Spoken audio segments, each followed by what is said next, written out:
First of all, let me say thanks a lot. I appreciate the opportunity to be here. I don't know if you know it or not. Some of you do, some of you don't. Former head of the FBI, Los Angeles, California, retired in 1979, March.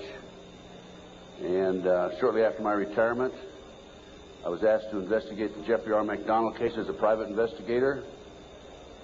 He's a former Green Beret doctor who was convicted of murdering his wife and 2 children in Fort Bragg, North Carolina, February 17, 1970. It's a long story. I put in about 2,000 hours on the case. When the case first began, my investigation first began, I told Dr. McDonald that I would investigate the matter for him. He had just been convicted and was sentenced to 3 consecutive life sentences. I think I'm going to sneeze. I didn't make it. Okay. 3 consecutive life sentences. I told him if I found out that he was guilty, I would no longer be on the case. I would drop my investigation. Much to my surprise, from the evidence that I read, information that I developed over a period of several years, I've established beyond any question of a doubt that this man is absolutely innocent. And on October 25, 1980, I obtained a signed confession from Helena Stokely, the girl in the floppy hat, if you know the case. By the way, there was a best-selling book, Fatal Vision, and a movie out on this. And the girl in the floppy hat said that Dr. McDonald did not commit those crimes. They were committed by my satanic cult group. And it was my initiation into the cult that night. And she gave me detailed information about the movement within the house that night, who did what. And I said to her, Helena, how do I know you're telling me the truth? And so one of the questions I asked her, the whole series of questions I asked her, and this is on audio video in some instances of video, but always on audio. She said, I said, Helena, tell me about describe the jewelry box on the dresser in the master bedroom. And she described it right to a T. And just to make sure, I went down to Sears Roebuck and got a catalog and brought it back. And I said, Helena, pick out the jewelry box in this catalog that was on the dresser. She picked out the jewelry box. It matched. Also, she told me that she attempted to ride a rocking horse in the child's bedroom that night. But she couldn't ride it because the spring was broken. The only way she could have known that spring was broken was to have been there the night of the murders, February 17, 1970. So anyway, I submitted a 1,200-plus page report, actually 1,100-plus page, almost 1,200 pages, in March of 1981 to the FBI, Judge Webster, with a personal letter. He was director of the FBI. And I said, Judge, I believe this man is innocent, and he'd run out of money, and, you know, I'd continued to work it as I usually do. And I think that the FBI should continue along the lines of my investigation. And much to my surprise, I started receiving, by the way, it also went to the FBI and to the U.S. Department of Justice, the Solicitor General's office. And much to my surprise, my witnesses, my 19 new witnesses, including Helena Stokely, started calling me and saying, hey, Ted, the FBI has interviewed me. They're trying to get me to recant. And I'm saying to myself, that isn't the responsibility of the FBI. The FBI is supposed to gather information, not destroy it. And that was my first clue that we had a serious problem in that case.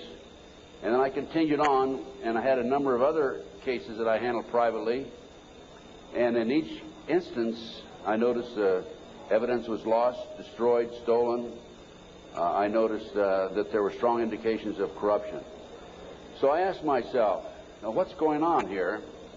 And over the years, I started gathering material until about 2 years ago. Up until about 2 years ago, I kept saying there's a loose-knit network operating in this country involving drugs, pedophilia, pornography, prostitution, corruption, et cetera, et cetera.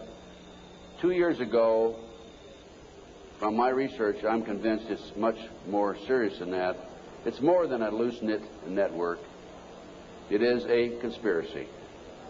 And you know how the news media comes after us and we use the word C, conspiracy, that C word, well, they can come after me all they like, because I guarantee you right here and now we do have a conspiracy, and I'm going to prove it to you here today.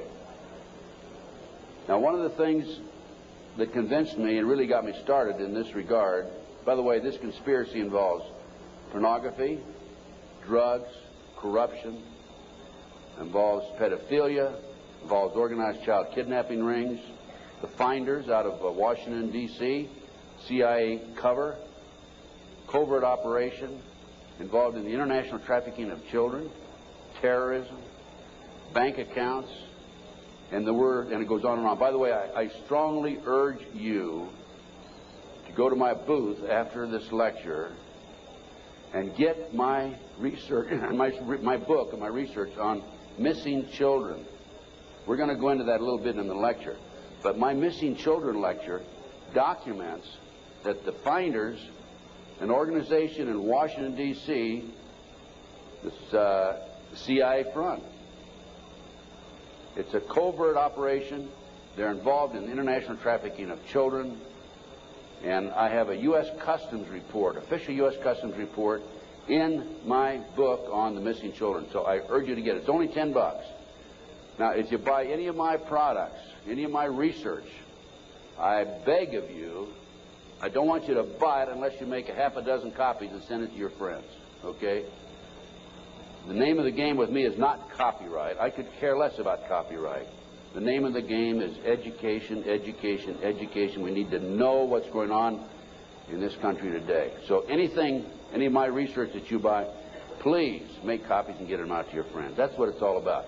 After one of my lectures, here's about 2 years ago, this is why I changed my mind from and using the word loose-knit network to conspiracy. After one of my lectures, a gentleman came up and gave me a book. He said, Ted, in fact, that lecture was specifically on the McDonald case. Ted, here's what it's all about. Take this book and read it. And this is the book, folks. It's called Pawns in the Game. Now, if you don't know this book, you don't know of it, I urge you to buy it. I've been trying to buy it, but I noticed one of the vendors out here has it. And please, go get the copy of this book. I forget which vendor has it. What? CPA book. Yeah. I noticed they had 3 copies. Are you with CPA book? Huh? Richard Flowers is CPA. Richard Flowers. Go get this book when it's over and order some more copies. I'm going to order some myself and start selling them in my flyer. Anyway, it's called Pawns in the Game, and it's by William Guy Carr.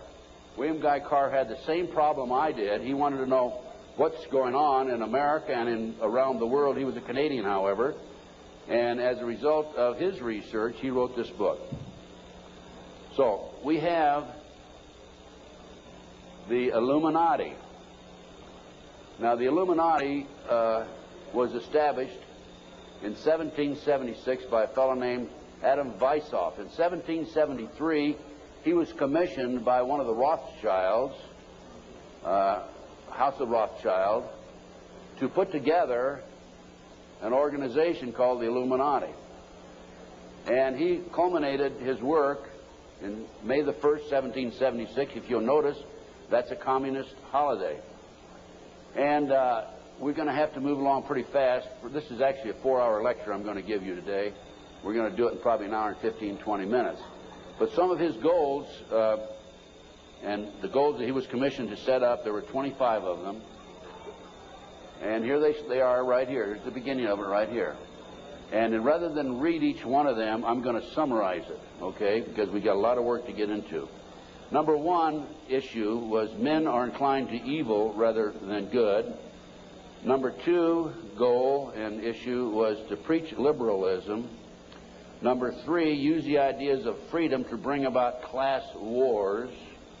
That's what we're doing today. Number 4, any and all means should be used to reach our goals as they are justified. Any and all means.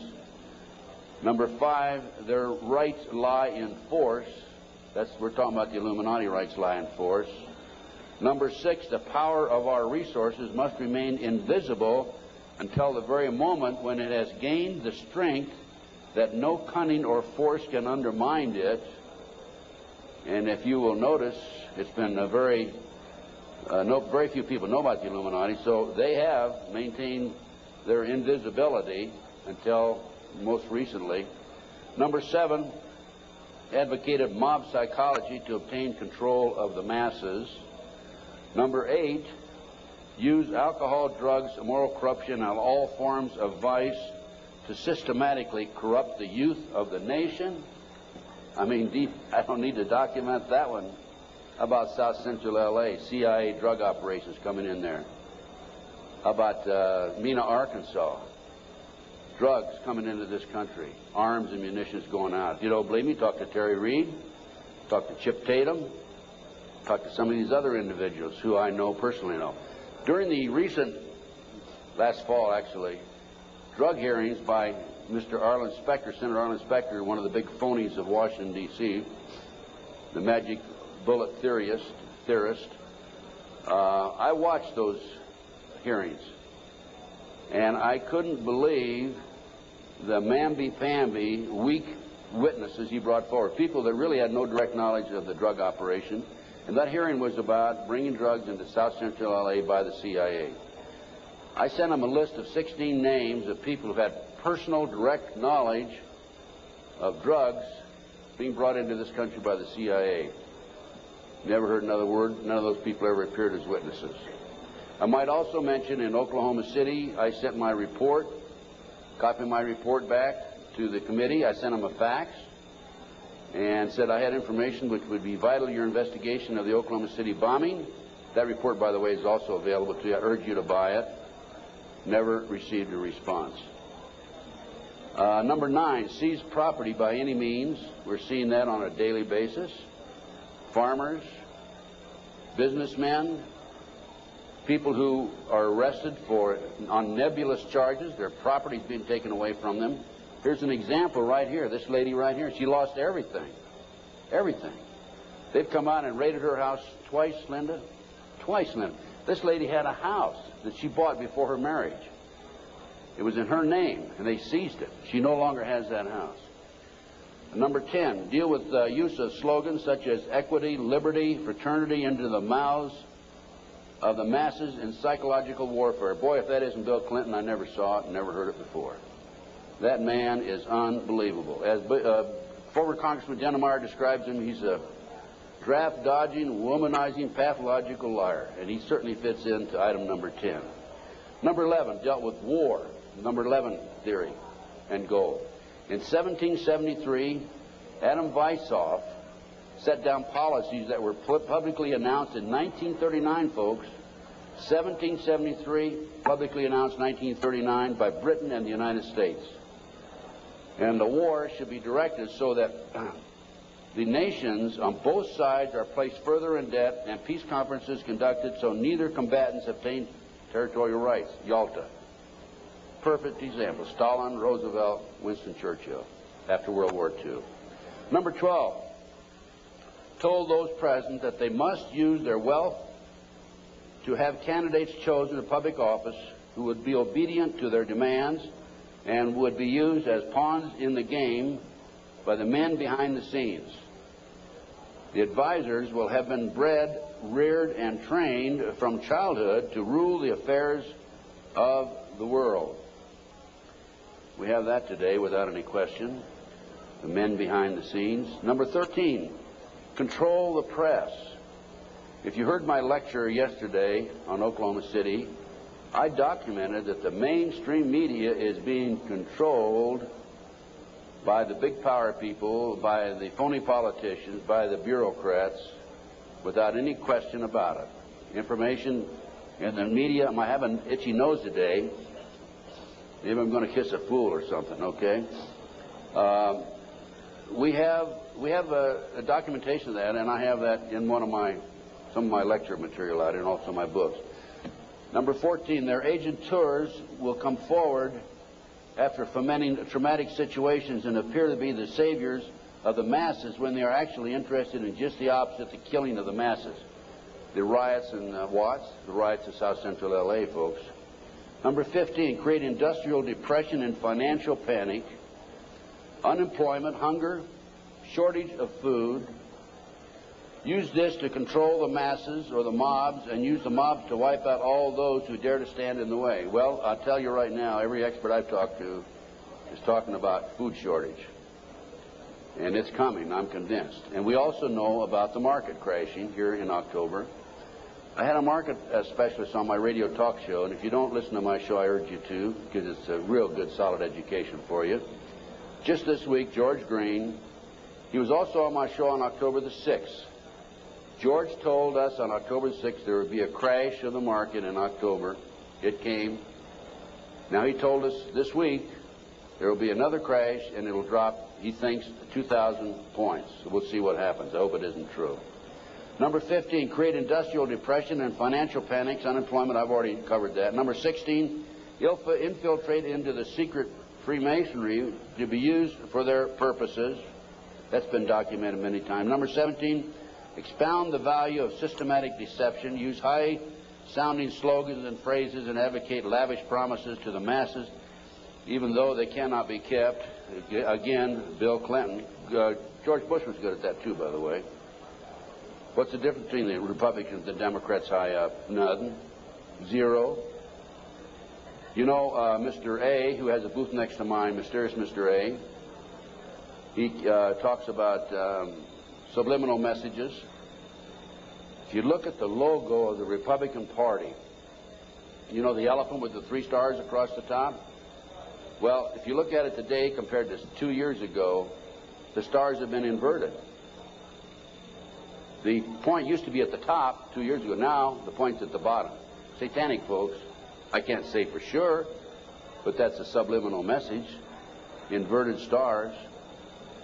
Number 18, detail plans for resolution. Discuss the art of street fighting, which is necessary to bring the population to a speedy subjection.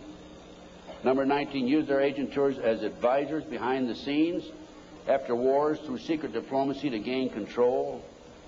Number 20, establish huge monopolies toward world government control. We're seeing that today, the huge monopolies. Number 21, use high taxes and unfair competition to bring about economic ruin by controlling raw materials, organize agitation among the workers, and subsidizing competitors. GATT, NAFTA. Number 22, build up armaments with police and soldiers sufficient to protect our interests. A few years ago, we had 11 federal agencies that were authorized to carry sidearms, firearms. Now we have 39. Number 23, members and leaders of the one world government would be appointed by the director. Okay, Presidential Directive 25 allows the president, by the way, this is classified, secret, not available to the general public, allows and orders that the President of the United States, in the event of a conflict or a crisis in this country, transfers the power, his powers, over to the Secretary General of the United Nations. Number 24, infiltrate into all classes and levels of society, of government, for the purpose of fooling, bemusing, and corrupting the youth members of society by teaching them theories and principles that we know to be false. This is the outcome-based education program being shoved down our throats by the United Nations. Number 25, national and international laws should be used to destroy civilization. There's talk about the world population being decreased to 500 million, the United States population being decreased to 20 million. And we look at the war that we had in the Gulf War syndrome. Look at the people that died there. There were 700,000 troops, American troops there. 4/5 of them today cannot even do a push-up because they're so ill and so sick. They've been washed out of the service. We have a new army, basically.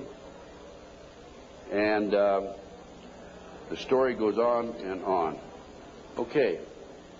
What are we talking about here? There's a considerable overlap in the United States from the various groups, organizations, individuals, whatever you want to call it. But one of the driving forces behind this movement, the Illuminati, is the satanic cult movement in this country today. Now, when Alina gave me that signed statement, I said, what in the world is this all about? I don't know anything about Satanism. I'd heard the word, and that's about it. From the Bible, of course. So I began my little journey forward. And one of the matters that I developed information about was an individual I learned about was Aleister Crowley. He likes to have his name pronounced Crowley to rhyme with holy. And the Satanists today, and for the number of years in the past, have basically used his philosophy and his writings as a guide. And so let's talk about some of his writings and teachings. And here we have of the bloody sacrifice.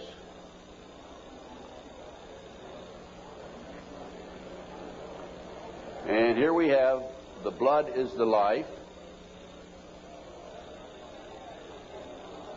And here on page 94 of his book, it would be unwise to condemn as irrational the practice of those savages who tear the heart and liver from an adversary and devour them while yet warm. In any case, it was the theory of the ancient magicians that any living being is a storehouse of energy varying in quantity according to the size and health of the animal and in quality according to its mental and moral character. At the death of the animal, this energy is liberated suddenly. The animal should therefore be killed within the circle. We're talking about the satanic circle, or the triangle, as the base may be, so that its energy cannot escape. An animal should be selected whose nature accords that with that of the ceremony. Thus, by sacrificing a female lamb, one would not obtain any appreciative quantity of the fierce energy useful to a magician who was invoking Mars. In such a case, a ram would be more suitable, and this ram should be virgin. The whole potential of its original total energy should not have been diminished in any ways. And now listen to this sentence, folks, closely. For the highest spiritual working, one must accordingly choose that victim which contains the greatest and purest force. A male child of perfect innocence and high intelligence is the most satisfactory and suitable system. We're talking about human sacrifices. There are, in my estimation, over 3 million practicing Satanists in America today. Now, how did I come up with those figures? I have informants. I have an informant in South Central L.A., population of 200,000, told me there are 3,000 practicing Satanists in that area. That's where the famous, well-known case, McMartin case on the preschool took place. I have an informant in Lincoln, Nebraska, told me 3,000 practicing Satanists. Lincoln, Nebraska, town of 200,000. South Bay area, Manhattan Beach area, about 200,000. How much time? I get more than an hour today. So just crank up your cameras. Huh? I'm going to take an hour and a half. Okay? I'm going to take every minute I can give to you, folks, because you need to soak this into your brain. Iowa City, Iowa, town of 150,000. 100,000, 1,500 informants. That averages out about 1.5% of the population. Anyway, this is, we're talking about human sacrifice. About 50 to 60,000 individuals are sacrificed every year. There are 8 basic satanic holidays. There are other holidays for the various covens, but there are 8 basic ones that they all honor. Now, one of the practices, this is another book of Aleister Crowley. One of the theories, we talked about human sacrifice, okay, there it is, right in their book. I mean, I didn't invent that. That's there. Another aspect of their religion, if you want to call it religion. By the way, the federal government does recognize the satanic movement as a religion. Yet in Linda's case, the word Satanism was brought up by her husband's defense attorney. They sealed the records, have not made it available. And when she writes to her children and says, believe in God, she gets a letter back from these people saying, you can't mention God in your letter to your children. That's just an example, okay? Okay, we're talking here about the 666, that's the beast. That's Aleister Crowley himself. Moreover, the beast 666 advises that all children shall be accustomed from infancy to witness every type of sexual act, as also the process of birth, lest falsehood fog and mystery stupefy their minds, whose error else might thwart and misdirect the growth of their subconscious system of self-symbolism. What we're talking about there is children from birth being exposed to sex. These people, the satanic movement in the world, has set up preschools throughout the world for the purpose of getting their hands on our children. The parents drop them off at 9 in the morning, come back and pick them up at 4 or 3, 4 or 5 at night. In the meantime, in many of these preschools, the children are exposed to sex from the time of birth. In Linda Wiegand's case, it's exactly what happened. These children have been exposed to sex from the time that her ex-husband got his hands on those babies right up to the present time. And I have a page missing, and I'll have to dig that one up some. I don't know what happened to that page. Maybe the Satanist got it. It may therefore be considered improper as a general rule for your sexual gratification to destroy, deform, or displease any other star. Mutual consent to the act is the condition thereof. It must, of course, be understood that such consent, and we're talking about sex now, is not always explicit. There are cases where seduction or rape may be emancipation or initiation to another. Such acts can only be judged by the result. What they're saying is, it's all right to rape somebody. I mean, if they don't consent, it's all right to rape them because it's for the cause. Let's talk about the McMartin case. In April 1985, authorities went to the McMartin case and looked for tunnels under the school. The children had said that they were taken into tunnels under the school. There was a chamber down there. They were sexually molested. That involved ceremonies, adults with robes, candles, chanting. Adults had no clothes on under their robes. And they were taken up into a tunnel and a triplex, a bathroom trap door of the triplex next door. They were taken out in automobiles. We're talking about 2, 3, 4-year-old children, folks. And prostituted in the community. The authorities received this complaint in 1983. They began their investigation. The authorities finally, in 1985, went out and decided to look for the tunnels because they said the children were hallucinating. The children also said that they were taken by air up into a mountainous area where they were exposed to satanic ceremonies based on what they described, and brought back in time for the parent to pick up the kids. So the authorities didn't find anything. We're getting off. Pull those next slides.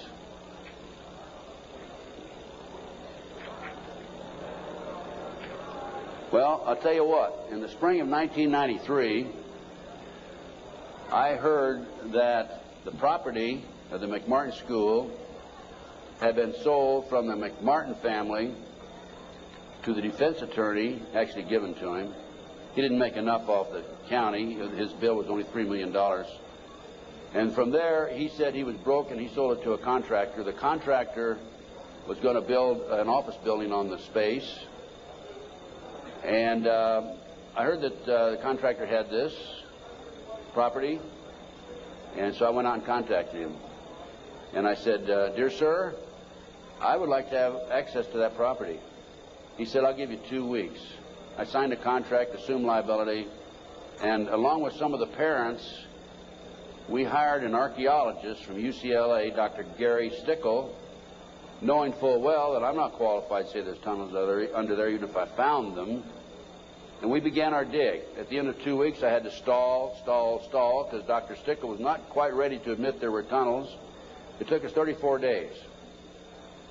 At noon the 34th day, with the bulldozers, with their motors running, ready to knock the building down, he was going to knock the building down and then build this office building, Dr. Stickle said, you know, I can say without any question right now, there have been tunnels under the school. They were filled in.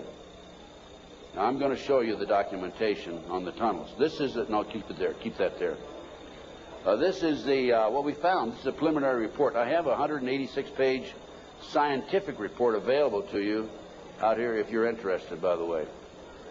We found a 9-foot wide subterranean entrance under the west wall of dog room. There were 4 classrooms. That was Ray Bucky's room. By the way, Virginia McMartin and Ray Bucky were tried. Virginia, the grandmother, was acquitted. Ray had a hung jury. And we found these tunnels in the middle of the second trial of Ray Bucky. They could have been used to convict him. We called the prosecutor. He sent his investigator out, Mr. Perez. Mr. Perez told me, I don't want you entering in my conversation with the archaeologist. I said, why? He says, you're too argumentative. And I said, well, okay, you go in and talk. I'll just keep my mouth shut. We went in, he talked, and he argued with the archaeologist. Here's an investigator not qualified to talk about tunnels. He said there aren't any tunnels there, and the archaeologist, of course, argued. But anyway, they didn't use that evidence, strong evidence, in the second trial. They ignored it right in the middle of the second trial. I might mention this.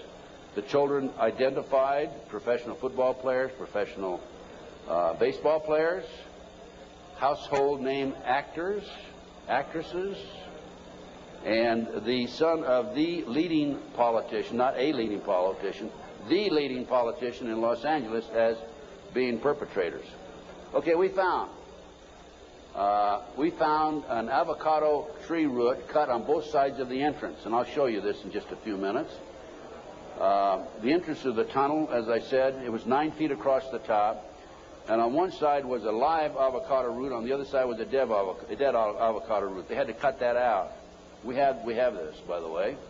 We found a plastic Disney bag, copyright 1982, about 4.5 feet below the classroom floor, and 3 to 6 inches in from the entrance and under the foundation. Now, the reason that plastic Disney bag is so important is because we think that they filled the tunnel in 1982 when the complaint was initially brought to the attention of the authorities. I said 83 earlier, it's 82 when the complaint was made. And when they filled it in, the plastic Disney bag somehow or other flew in there as they were filling it in and nobody noticed it. Now, who says there is no God, right? What documentation, fantastic documentation, that tunnel, the entrance to that tunnel, this is right at the entrance, was filled in 1982 or sometime subsequent to 1982. Mr. Ken Lanning, the outstanding, know-it-all FBI expert, behavioral science, says that I took that garbage bag in 1993 out of a trash can and placed it there, that I planted evidence. Of course, Mr. Lanning says there's no organized satanic movement in this country today. There's only a few dabblers here and there. Thank you, sir. We have another 3 hours to go, okay? Can you hang in there? Okay, the tunnel proceeded south, then 45 feet through classroom 4 and 3 and north, then 10 feet within the classroom 4. The tunnels were 30 inches wide, 44 to 46 inches deep, with the top of the tunnel 30 inches under the classroom floor. The children were able to walk through it. We're talking about young kids now, right?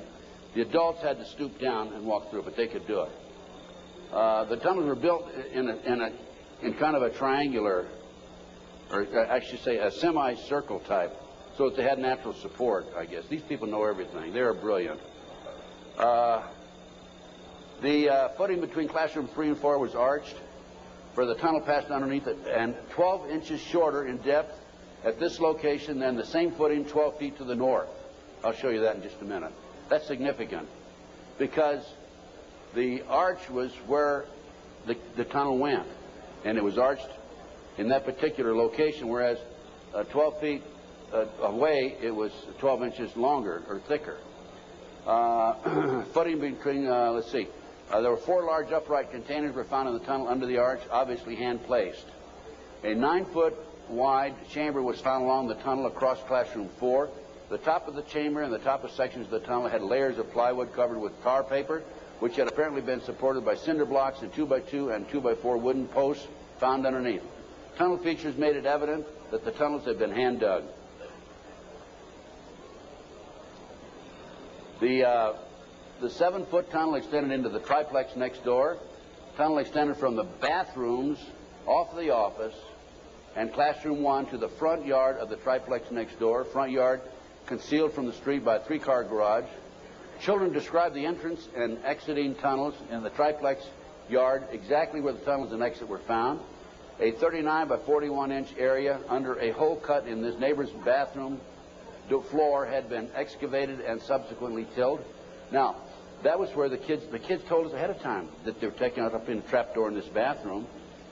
And there was a crawl space in the house about like this, and we got one of our skinny archaeologists to go in there, take pictures. The bathtub protruded underneath the floor of the bathroom. There was a bathroom in the back of the same building in another apartment. It did not protrude there. This was the space we're talking about, 39 by 41 inches. Just enough room for a kid to come up and be taken out. Other significant facts: small white plastic plate with 3 pentagrams, hand-drawn on the top of the light green paint, was found by the archaeologists. Pentagrams were hand-drawn by an adult and not part of the manufacturer's design. Many other artifacts were found whose analysis will be released upon completion of the test.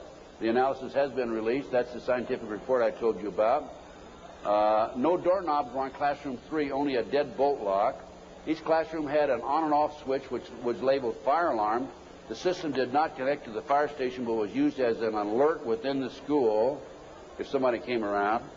More than 2,000 artifacts were found under the school floor, including over 100 animal bones. Due to the constraints and time constraints and so forth, we had to discontinue the process on noon the 34th day. By the way, this cost us, a lot of people donated their time. It still costs us money. It cost us between $55,000 and $60,000. I personally put in $17,000, which I ended up, in many instances, paying over a long-term period payment plan. This is a floor plan of the whole lot. There is, right there, the building itself. This is the entrance, the concrete slab, a vacant lot there. This is a yard. And here's the avocado tree we're talking about. And here's the entrance right there. Now here is the tunnel. It came in here, extended here, and here's the chamber across here. We think, but didn't have time to explore this, the tunnel went up here. Now we definitely were able to come up with it here, right here, and it came into the bathroom over here. Okay. There's the entrance. 9 feet across here. I'll show you a diagram in a few minutes. There's the avocado tree. Those roots are live. Over here we had a dead avocado root. Okay, next. There's a plate that was found in the play yard, buried about 6 inches under the sand, with the pentagram on it. That's right. And here's a diagram of the tunnel. This is the entrance of the tunnel. Now that's the floor, the footing for the classroom 4. Here's the plastic Disney bag, was located right there, partially under the footing and partially out. And this AF means artificial fill. And this was the shape of the entrance. Okay.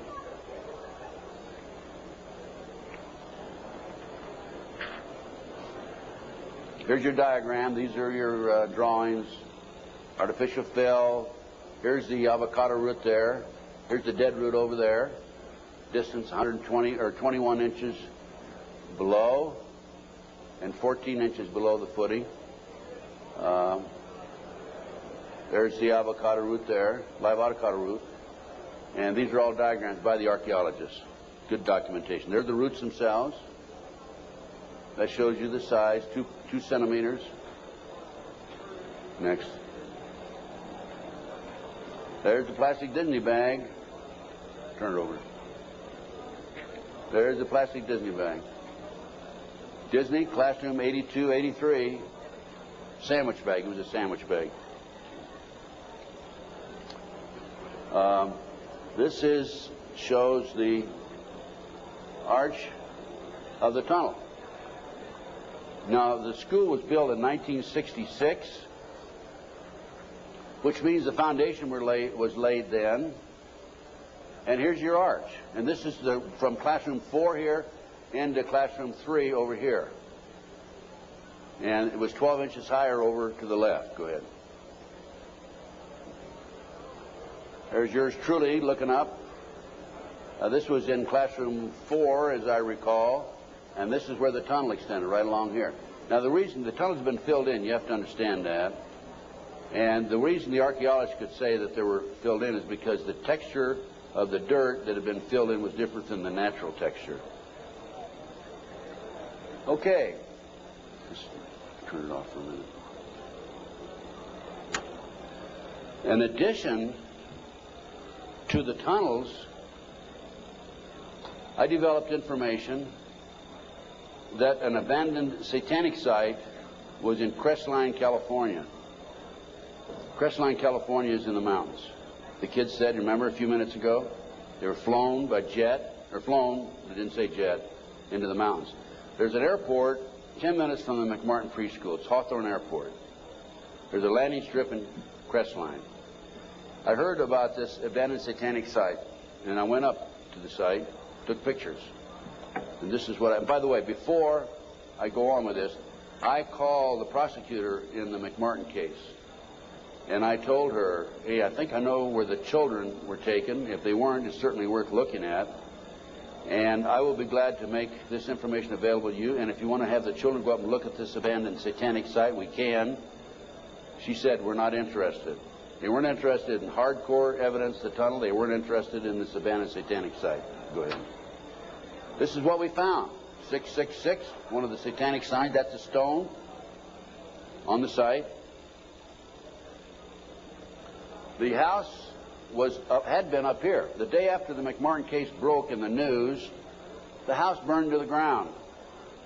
And it was here. The street's on the other side of the hill. You cannot see the site, this area down in here, from the street. You have to go in, would have to go in through the house and come down. And this, you can see it's quite elaborate. There's my associate, Judy Hansen, who works with me in L.A. And next. This is looking at the opposite direction of the picture we just took. And you can see there's San Bernardino down in there. And you can see that on the side of a mountain like that, nobody's going to find it unless you fly over with a helicopter. That's probably an altar, flattened stone. Also an altar, another altar that had been broken. This is, of course, you recognize the star. Now, this is a satanic symbol. Put the next one up. Hold the first one. There it is right there. Put the first one back on. Now overlay them. Turn it around that way. Okay, any question about that, folks? No. Well, let's read what that says.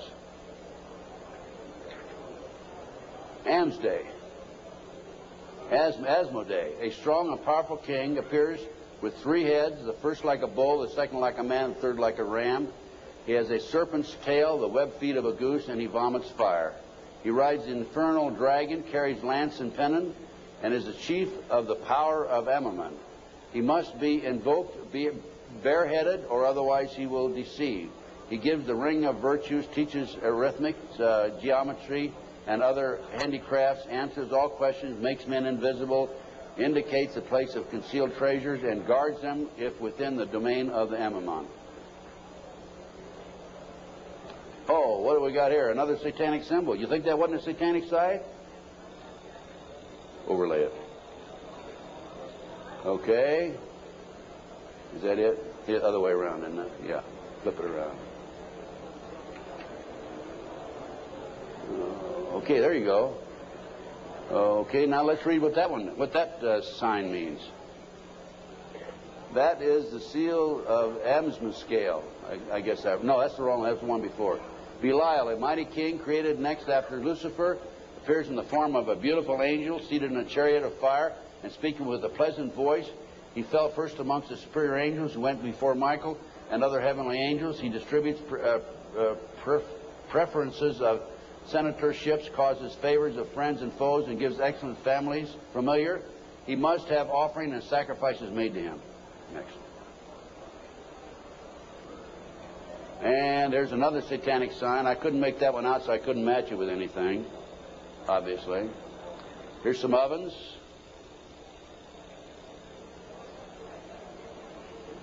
That was a large circle with a number of signs in it, a lot of writing. We couldn't get up high enough that we could take a good picture of it. Next. And let's put that back a minute. That's another case. Okay, nothing came of that. Nobody was interested in an abandoned satanic site, even though it appears to have been related to the McMartin case. I have to say that I was very disappointed. We gathered this evidence privately. The police don't have the capability of doing so. Too many high-pressure people involved. Too many prominent individuals involved. So that's just an overview of the McMartin case, folks. No question in my mind that it was a satanic operation. And Dr. Roland Summit, UCLA psychiatrist, says, who's done a lot of research in this field also, that there are 50 other preschools in the country where the kids have talked about going down into tunnels. Now, this is another case that I worked out of Philadelphia, similar case to Linda's. And this is the Lou Bear case. Lou called me back in, I guess, the late 80s.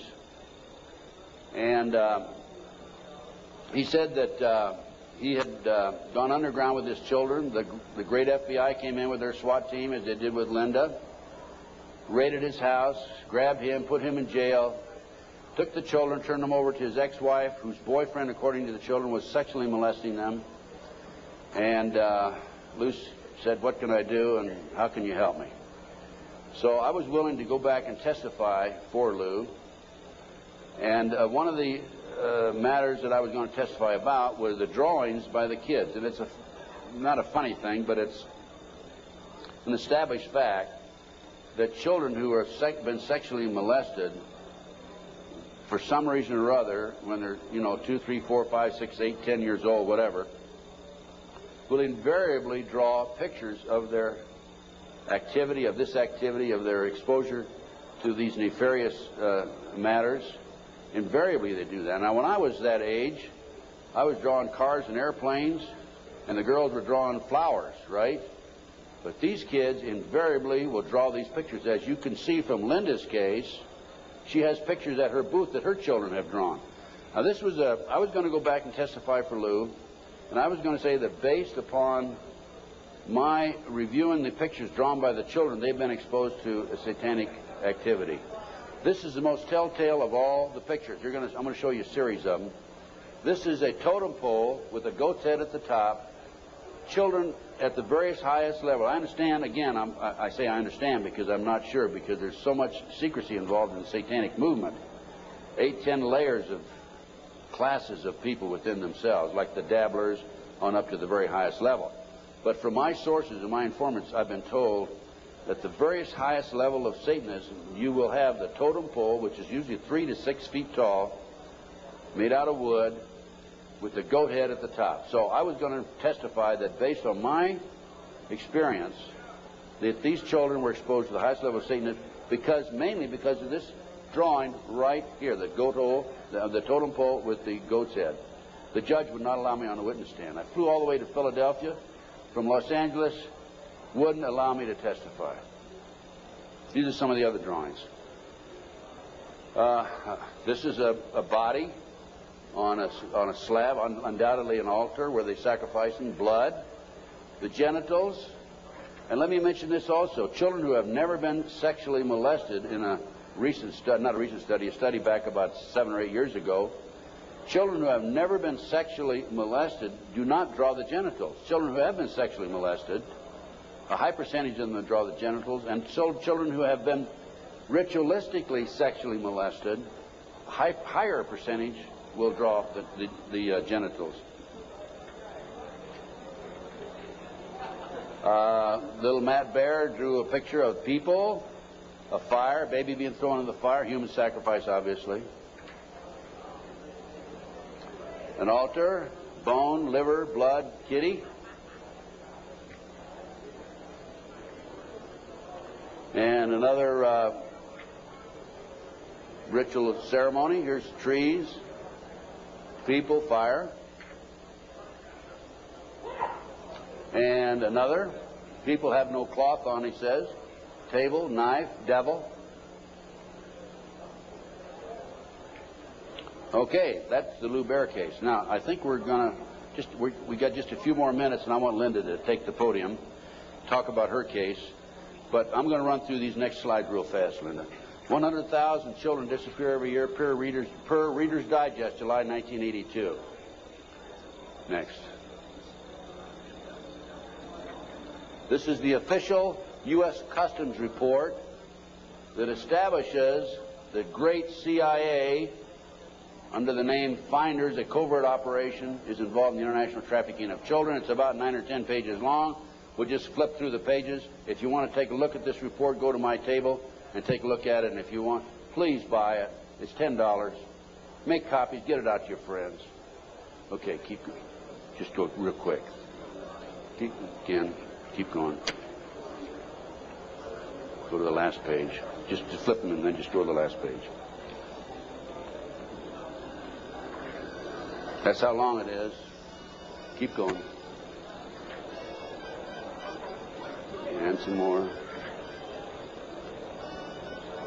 That's it. Okay. The way this case came about is a group of children were seen in a park in Tallahassee, Florida in 1987. The police were called. The men were well dressed. They had a van. Police came out, talked to the kids. The kids said they were en route to Mexico to a smart school. And the police traced that van back up to the Finders in Washington, D.C. They raided the Metropolitan Police Department, raided the Finders headquarters and also a warehouse. And they found all this paraphernalia. They found information about international trafficking of kids all over the world. The Finder, based on my research subsequent to that, again, CIA covert operation. The customs agent was called into it because of the possibility of pornography, and I guarantee that there was pornography involved. Guarantee, okay? Now, this report, this was his report. Again, this is available, Missing Children, $10 at my booth. This report is the final interview by the customs agent when he attempted to go over and get more information than he'd already developed. Okay, let's just go over this. Leave it there. Yeah, leave it there. Okay. April 2, I arrived at the Metropolitan Police Department at approximately 9 a.m. Detective Bradley was not available. He was the detective who was supposed to help him. I spoke to a third party who was willing to discuss the case with me on a strictly off-the-record basis. I was advised that all the passport data had been turned over to the State Department for their investigation. They found passports in the van. The State Department, in turn, advised the Metropolitan Police that all travel and use of the passports by the holders of the passports was within the law and no action would be taken. This included travel to Moscow, North Korea, and North Vietnam during the late 50s and mid-70s. Folks, it was illegal to travel there to those countries during that period. The individual further advised me of circumstances which indicated that the investigation into the activity of the Finders had become a CIA internal matter. The Metropolitan Police report had been classified secret and was not available for review. I was advised that the FBI had withdrawn from the investigation several weeks prior, and that the FBI Foreign Counterintelligence Division, that's FBI headquarters, by the way, had directed the Metropolitan Police Department not to advise the FBI Washington field office, that's the field office, of anything that had transpired. No further information will be available. No further action will be taken. No action will be taken. The case was closed, and here we have a CIA internal matter. The Finders group, the Finders case organization, was founded by a CIA agent back in the early 60s, and here we are, 1987, still operating. I have the man's name. I have all the information on it. A real quick overview: CIA experiments with mind control on children, MK Ultra. This is an outstanding article. It's available in that same report. Just flip the pages. Keep going. Okay, folks, I'm going to turn the podium over to Linda Wiegand. We have about another 15, 20 minutes, I believe. And Linda's going to talk about her case. This is one of the most classic examples of corruption I have ever seen. And believe me, you can tell from my lecture that I've seen some pretty awful examples of corruption. Go on, Linda. Linda Wiegand, my friend, God bless her. She's a fighter.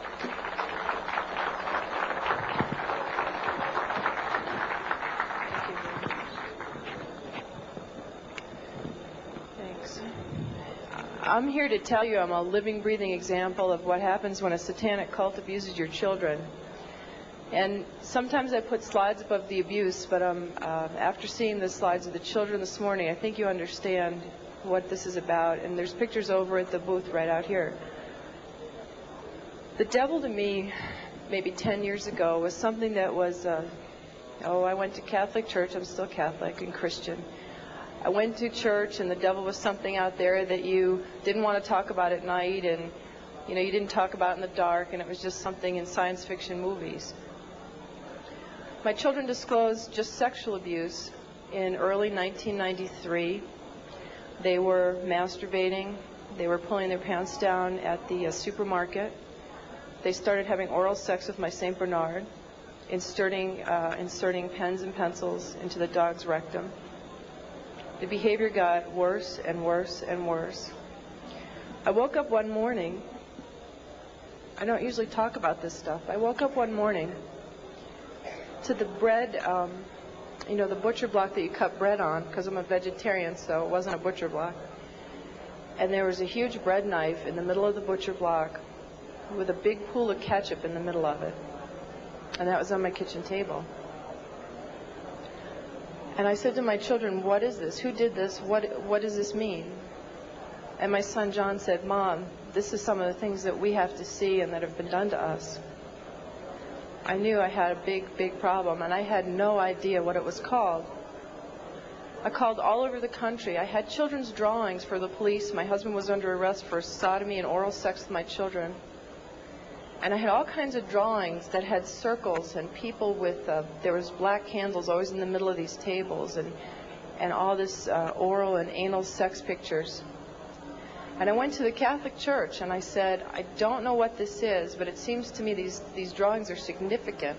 There are all kinds of symbols I don't understand, and devil heads and goat's heads, and I had no idea I did not know what satanic ritual abuse was. The church asked me if I ever had a psychiatric exam. And I said, actually, I'm completely sane. I just know that there's symbols in these pictures. No one would help me. Even though there was a prosecution going on, they said if you ever bring up satanic ritual abuse, your credibility is lost and you'll just be a kook and it doesn't exist and it's not organized in America. Just focus on child sexual abuse. So I took my children to a child sexual abuse hospital.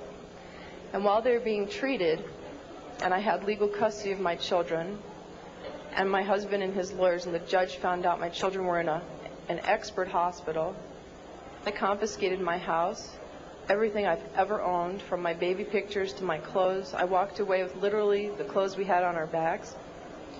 Took my cars, my federal post office box mail, my income, my assets. I lost everything by taking my children to an expert on child abuse. It was trying to stop me from what my children could disclose from being uncovered, to try and just break that we had no assets to have my children have medical attention. The children were being treated for sexual abuse, and I had provided all the documentation. And one day, the doctor said to me, I need you to come into my office. She said, this is a classic case of SRA. I had no idea. I mean, SRA, is that like an Irish Republican Army thing? I don't know what SRA is. She said, satanic ritual abuse. And she showed me the drawings that the children were doing in her office, and they were of blood sacrifice, of people cutting their arms and dripping blood in chalices, of chalices with devil heads, and on and on and on. It includes group sex. It includes children being killed. And I remember I just felt like my guts were just punched out of my body. I did not know what to do. I didn't know where to go. I called every organization in the country asking for help, children's organizations. And no one wants to acknowledge satanic ritual abuse. And all the child abuse organizations only say that they lobby. They don't actually help people. And so my quest to save my children has taken me here. And as a consequence, and I can tell you here today, there are other mothers who are here today to ask me for help, who have children that were victims of satanic ritual abuse. And it's really hard for me because I'm only one person, and my life has been annihilated, although I have to say it's being rebuilt for the better. But John and Ben, my boys, are 11 and 8, and have lived for 15 or 16 months in the home of a satanic abuser who has been documented as a member of a cult, who 25 people and the state's attorney in Connecticut are investigating and have substantiated sexual abuse and the cult. And yet the governor and no one has been acting to protect my children. So it makes me wonder just how high this goes. But I'll tell you a story about a little boy that affected my life, and I guess it's besides John and Ben, who I always think about and who I want to stop this from ever happening to another child again. I heard a story about a little 8-year-old boy. His mom had taken him to protect him, and they were found. And I had been underground for 3 years, by the way. The mother and this little boy were found. The little boy was taken to a basement. He was crucified alive. First he was skinned. When they torture the children, it causes a physical reaction of the endomorphins in your body to just increase because of the terror and the pain. So when the Satanists drink the blood, they actually get like a chemical, a high, like a drug high from the blood of a tortured victim. And this little boy was found in the basement dead, with no blood, skinned alive and crucified. This cannot happen to any more children. I can't do it alone. My children are there. It's really hard. I need each one of you to know this is not a fairy tale. This is not something out of science fiction. I was a mom who ran a charity and baked oatmeal cookies for my kids. And because my children are victims, I have to stand here and I have to tell you these horrible stories. And I could tell them all day and all night, because both Ted and I get letters and calls for people begging for help all over the country right now. And the only way we can help them is to help save John and Ben first, set the precedence. We will not tolerate this anymore, not only to the children, but to our own lives. And we will not tolerate this. We must stand together. And I ask you to please, especially prayer and donations and letters, and help me save John and Ben. And then the rest of us are forming a task force to go around the country and start saving everybody else. Thank you very much.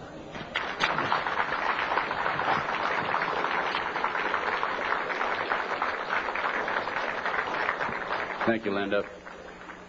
Folks, thanks very much. Any of you have any questions? I guess there's no microphones up here, but go ahead, Renee. Just come down here in front and yell at me.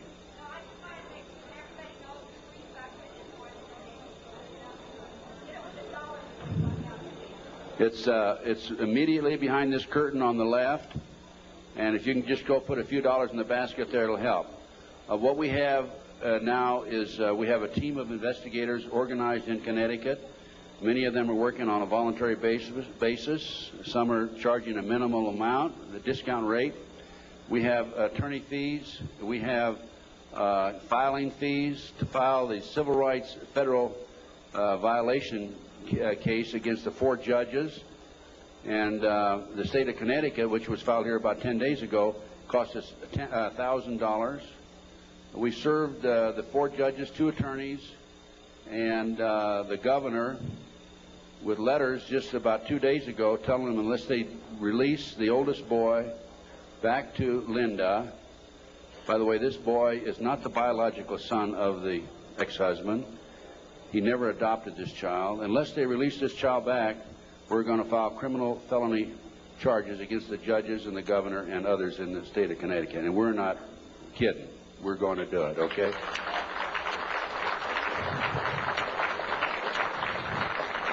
We have been working with a friend of mine. I brought him into the case, Jack Firm, a paralegal, Las Vegas, and he's probably one of the most brilliant men I've ever known. He's doing circles around these attorneys who have taken thousands of dollars, by the way, and he is really responsible for what's happening today more than anybody else. We're all a team, but still he's the one main man in the arena as far as the law is concerned. Any other questions that we have? Yes, come on up to the microphone, please. Come to the microphone, because they need to get this recorded. We listen to your stories, and we wonder if this happens to us or our family or anyone. Where would you go, and who would you go to? You quit the FBI. Terry Reid quit. And you implied that the governor, right on down, and, the president and all are crooked at the dog's hind leg. Who would you talk to if you had a problem tomorrow? Who would you talk to if you had a problem tomorrow? Give me a call. I'll help as best I can. I have a network of people that can probably help you. I've had a number of people contact me over the last several years, and I refer them to other experts. And we'll have to take each case at a time, but if we can help you, just give us a call. I have a flyer out here. It's got my phone number on it. No, I'm referring to something happens here in Denver. I need help. Do I call the police? Do I call the governor? Who do I call? If they're all crooked, as you implied, and I believe you, you go to them, and they draw a line and say, we're not going to investigate. What do you do? Well, that's why I'm saying call me.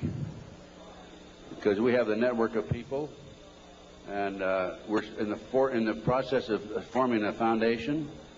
And we're going to be seeking some money to finance it. And as Linda said, we're going to have a task force that will go around the country and handle these problems. Probably going to be busier than the one-armed paper hanger.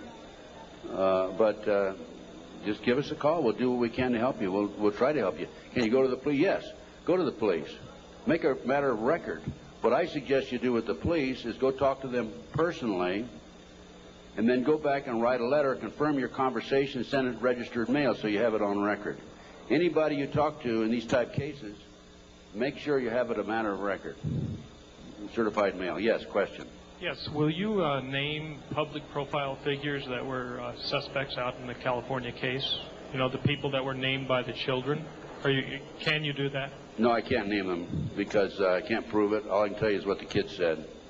And the kids, they basically have said that the children were not credible. And I think if I said anything, I'd be open myself to a lawsuit.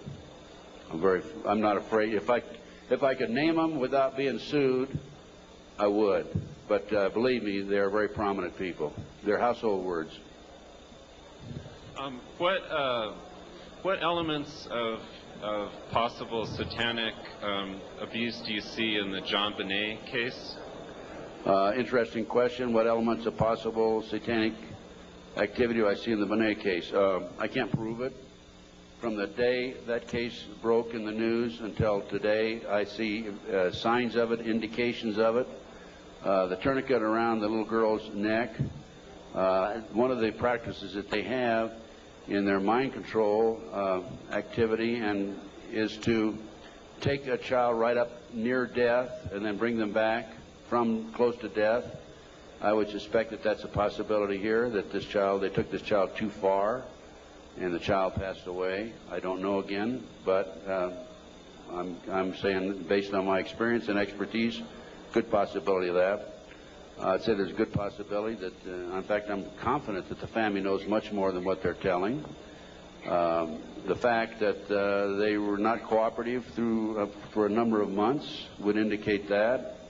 My instincts tell me that. I would have to say she was probably a victim of a pedophile operation or a pedophile ring, which dovetails into Satanism and cult activity. Any other questions? Well, thanks, folks. I enjoyed appearing before you, and I hope you learned something. Go buy some of my research and make copies and pass it out. Education.